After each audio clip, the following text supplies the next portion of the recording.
हम 2 जुलाई की घटना के बाद बहुत ही व्यथित हैं। हमें विश्वास है जो भी उपद्रवकारी हैं वो बख्शे नहीं जाएंगे।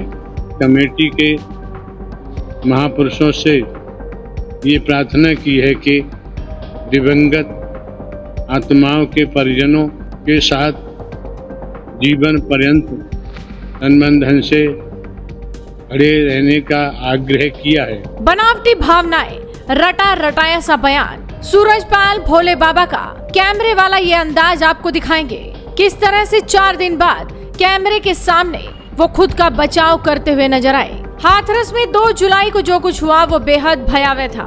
मौत की तरफ दौड़ लगाते लोग और पूरी घटना में मूक दर्शक बने आयोजक। ऐसा लगा मानो दौड़ती मौतों पर काबू का कोई इंतजाम ही न किया गया हो। आयोजक के तौर पर इस घटना का मुख्य जिम्मेदार देव प्रकाश मधुकर को बनाया गया।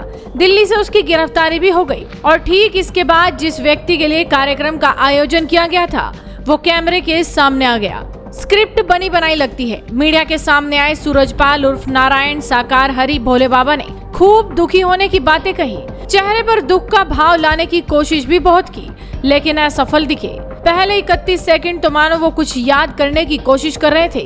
ऐसा दिखाने की कोशिश की जैसे वो साकार से साक्षात्कार करने की कोशिश कर रहे हों। लेकिन क्या ये असलियत नहीं है कि वो वकील एपी सिंह की लिखी गई स्क्रिप्ट को याद करने की कोशिश कर रहे हों। नारायण साकार विश्व हरि की जय जयकार के साथ भोले बाबा ने कहा कि मुझे इस घटना से काफी दुख पहुंचा है। 2 जुलाई की घटना के बाद से मैं काफी व्यथित हूँ। नारायण साकार हर की संपूर्ण ब्रह्मांड में सदा के लिए जय जयकार। हम 2 जुलाई की घटना के बाद बहुत ही व्यथित हैं। प्रभु हमें बस संगत को इस दुख की घड़ी से उबरने की शक्ति दें। सभी शासन एवं प्रशासन पर भरोसा बनाए रखें। हमें विश्वास है जो भी उपद्रवकारी हैं वो बख्शे नहीं जाएंगे। हमने अपने वकील डॉक्टर एपी सिंह जी के माध्यम से कमेटी के महापुरुषों से ये प्रार्थना की है कि दिवंगत आत्माओं के परिजनों एवं इलाजरत घायलों के साथ जीवन पर्यंत तन से खड़े रहने का आग्रह किया है, जिसको सभी ने माना भी है। सभी इस जिम्मेदारी को निभा भी रहे हैं। सभी महामंत्र का सहारा न छोड़ें। वर्तमान समय में वही माध्यम है।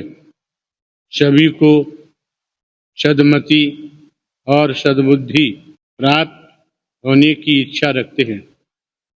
नारायण साकार हर की संपूर्ण ब्रह्मांड में सदा के लिए जय जय। लेकिन सवाल ये कि इस व्यथा को सामने आने में 5 दिन लग गए। मामला कुछ ठंडा होता दिखा तो बाबा मीडिया के सामने आकर अपने बचाव में बातें करते दिख रहे हैं। वो सीधे तौर पर अपने भक्तों के जरिए पीड़ितों तक मदद पहुंचाने का आश्वासन देते भी दिखाई देते हैं। इस मामले में सरकार और प्रशासन की जांच पर भरोसा भी दिखा रहे हैं, लेकिन प्रशासनिक स्तर पर दर्ज कराए गए पहले एफआईआर में सूरजपाल भोले बाबा का कहीं जिक्र तक नहीं है। आपको बता दें कि हाथरस की सिकंदरामऊ स्थित फुलरई मुगलगढ़ी गांव में 2 जुलाई की सुबह लोग क्यों जुटे थे, इस सवाल का एक ही जवाब है, भोले बाबा के प्रवचन सुनने के लिए।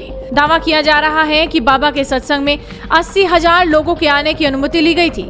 हालांकि आए करीब 2.5 लाख लोग। 80,000 की भीड़ को प्राथमिक स्तर माने तो क्या बाबा ने आयोजक से उनकी सुरक्षा के संबंध में बात नहीं की? प्रत्यक्षदर्शियों का कहना है कि भोले बाबा के कार्यक्रम से निकलते ही बाबा के सेवादार भी वहां से खिसक लिए और फिर भीड़ बेकाबू हो गई, मौत की तरफ दौड़ पड़ी। अगर भोले बाबा ने ही सुरक्षा इंतजामों को बिना जाने सत्संग किया तो जिम्मेदारी भी तो उन पर ही बनती थी। अगर उन्हें पहले से पता था कि इतनी भारी भीड़ को नियंत्रित करने के पुख्ता इंतजाम नहीं है तो वो लोगों को पंडाल से निकालने के बाद निकल सकते थे, लेकिन उन्होंने तो गाड़ी दौड़ा दी और गाड़ी की धूल लेने की ऐसी दौड़ मची कि लोग मौत के आगोश में समाते चले गए। अब भोले बाबा वकील का दिया हुआ रटा रटाया पर्चा पढ़कर खुद को निर्दोष बताने की कोशिशों में जुट गए हैं। सरकार ने इस घटना के बाद न्यायिक जांच कमेटी बना दी है। सीएम योगी आदित्यनाथ के निर्देश पर गठित कमेटी हाथरस की घटना स्थल का जायजा लेगी। अब देखना होगा कि इस घटना के लिए आयोग किसे जिम्मेदार बताती है, क्योंकि भोले बाबा ने तो खुद को पाक साफ बता दिया है।